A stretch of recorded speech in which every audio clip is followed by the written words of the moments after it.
ఇక అది చూసి అక్కడ ఉన్న ప్రేమ అయితే ఏంటి వాళ్ళ అక్కాయి అక్కడ ఏదో దోశలు వేస్తున్నట్టున్నావు అని చెప్పి ప్రేమ అడుగుతుంది. దాంతో అక్కడ ఉన్న భాగ్యం అయితే అవునమ్మా, మా కోసం పొర్లు దండాలు పెట్టి బాగా అలసిపోయిందమ్మా, తన ఆరోగ్యం కూడా తను చూసుకోవాలి కదా, అందుకే తినడానికి దోశలు వేసుకుంటుంది అని చెప్పి భాగ్యం అంటుంది. ఆ మాట వినగానే అక్కడ ఉన్న నర్మద అయితే ఏంటి పొర్లు దండాలు పెట్టడం ఎందుకు, పాపాలు చేయడం ఎందుకు, పాపాలు చేసినట్టు చేసి పొర్లు దండాలు ఎందుకు పెట్టేస్తారో అని చెప్పి అంటుంది. ఆ మాట విని అక్కడ ఉన్న భాగ్యం, వల్లి, ఆనందరావు వాళ్ళ ముగ్గురు కూడా అలా చూస్తూ ఉంటారు. దాంతో అక్కడ ఉన్న ఆ భాగ్యం అయితే అలా అనకమ్మా, మేము ఎలాంటి పాపాలు చేయలేదు, ఎవరికైనా సరే మంచి చేసాం కానీ చెడు చేయలేదమ్మా, మాకు అలాంటి అలవాటే లేదు అని చెప్పి అంటుంది.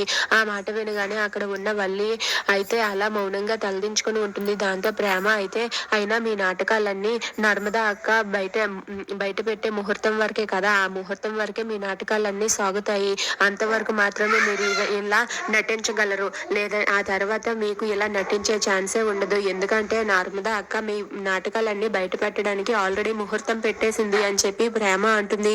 ఆ మాట విని వల్లి అయితే ఒక్కసారిగా షాక్ అవుతుంది.